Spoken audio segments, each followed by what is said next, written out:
Bilby Moon, written by Margaret Sperling, illustrated by Danny Snell.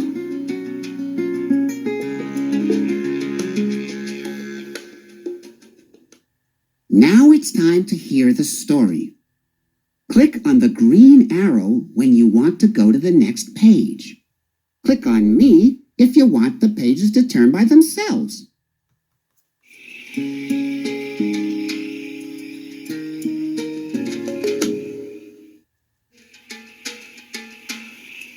One night, far away in the desert, a little Bilby left her burrow for the very first time.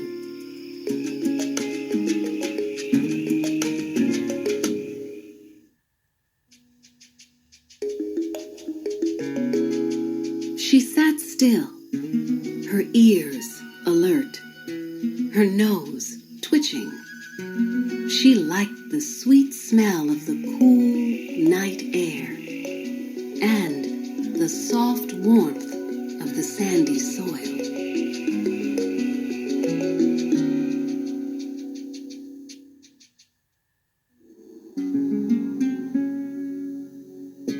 But most of all, she liked the moon.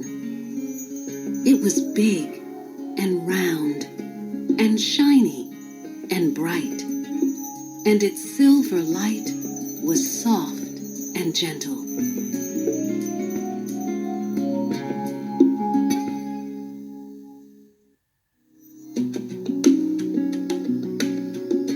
Each night, when she left her burrow, she looked up to greet the moon. And each night, the moon looked down and smiled.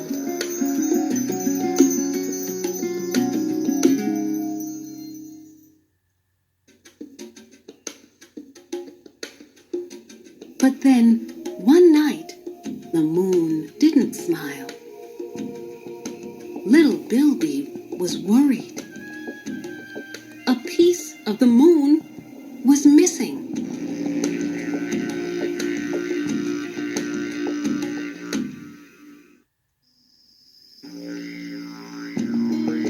So that night, she searched the ground where the mulga trees grew. She met a hopping mouse, busy looking for seeds and insects.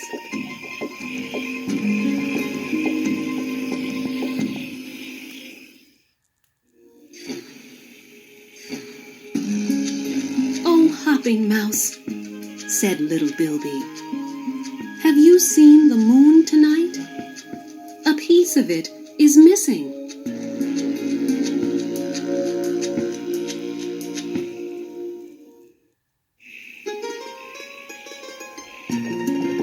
"Oh, no," said Hopping Mouse. "I will look in the spinifex grass. If I find it, I will tell you."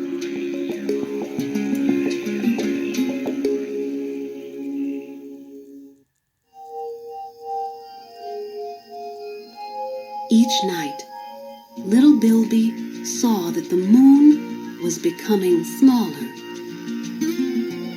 Sand Dragon was sleeping in a hummock of grass.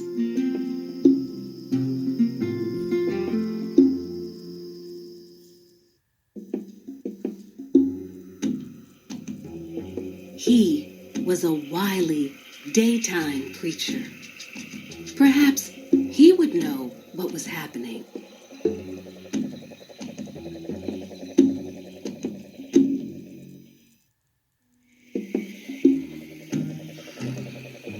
"Oh, Dragon," said little Bilby, "have you seen the moon tonight? Half of it is missing."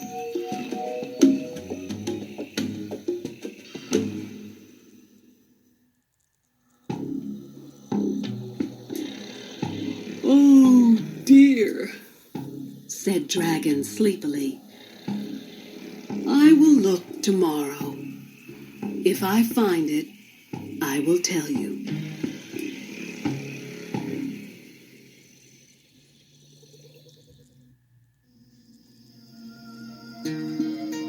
stand still. Night after night, the moon became smaller and smaller, and the desert became darker and darker.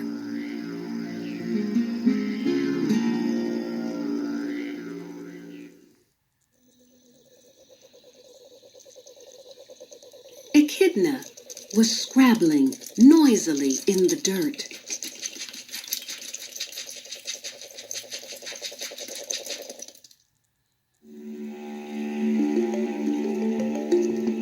"Oh, Echidna," said little Bilby, "have you seen the moon tonight? More than half of it has disappeared."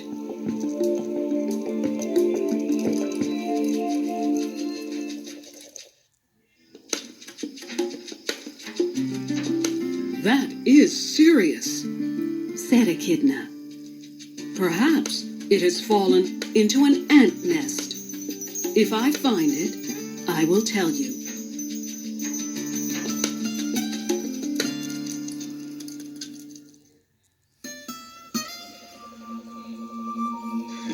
The moon was now just a thin silver crescent. "I could ask Mole," thought little Bilby. "He burrows through the sand."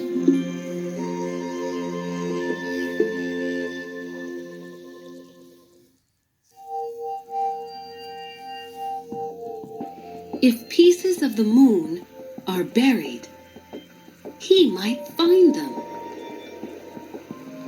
"Oh, Mole," called little Bilby loudly, "have you seen the moon tonight?"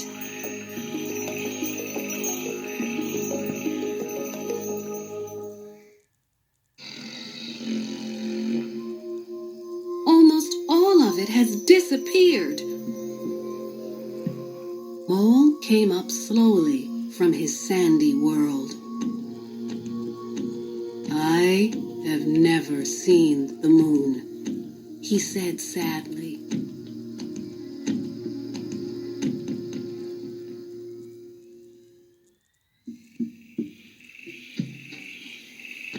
"But I have heard that it is very beautiful. I will dig carefully. If I find it, I will tell you."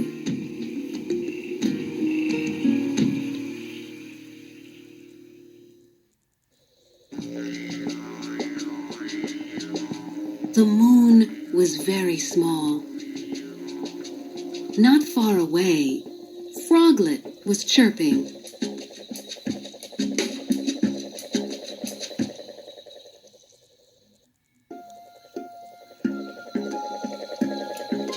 "Oh, Froglet," said little Bilby, "have you seen the moon tonight?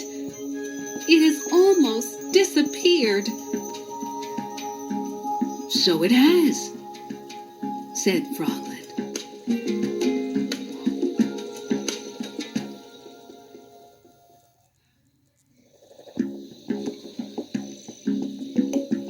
"I will call loudly and ask other froglets if they have seen it. If I find it, I will tell you."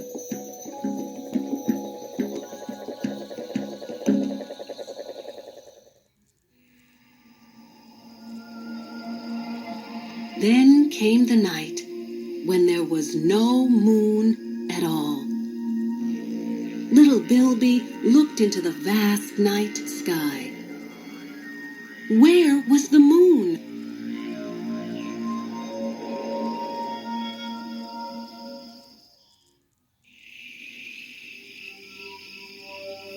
Strangely, the stars were twinkling more brightly than she had ever seen before.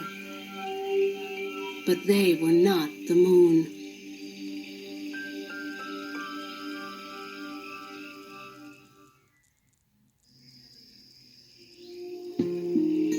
Little Bilby felt sad, but she didn't give up. She searched high. She searched low.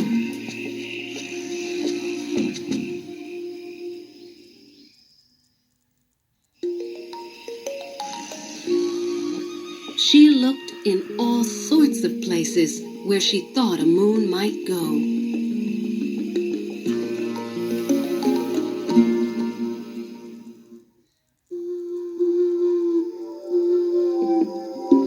"What are you looking for, little Bilby?" came a voice from the dark. It was Boo Book Owl.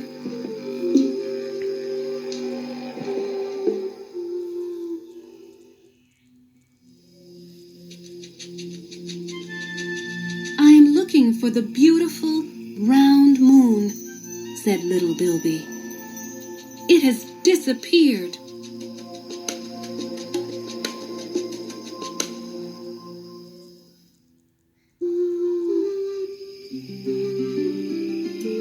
"The moon hasn't really disappeared," said Owl.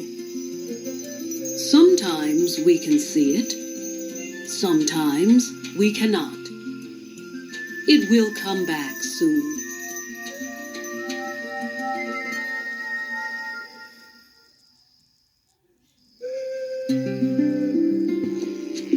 And Owl was right.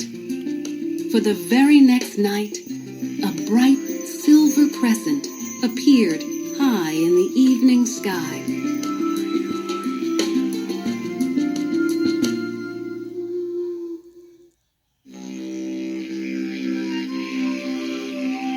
And each night, the moon became bigger and bigger, and the moonlight became brighter and brighter.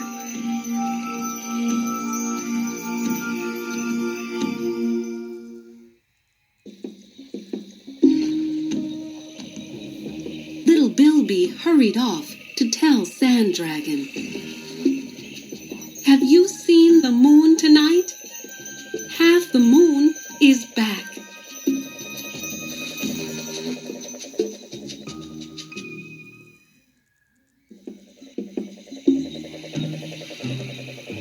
Poor Dragon was confused. First, half the moon was missing. Now, half the moon was back.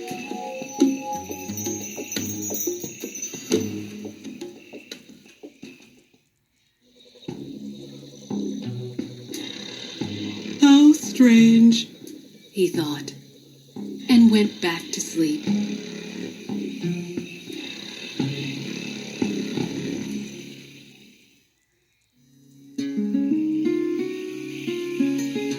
Then one night, as the sky darkened, and one by one the stars appeared, the beautiful round moon came back.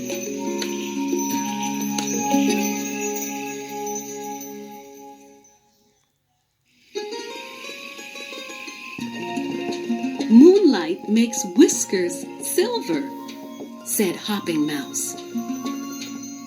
"It sparkles on rocks," said Echidna.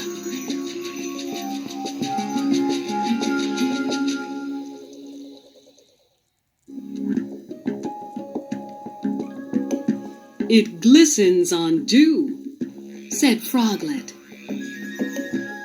"I am glad the world has a moon," said little Bilby.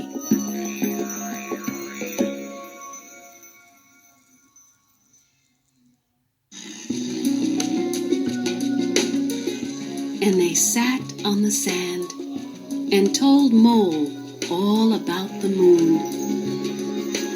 And the moon smiled.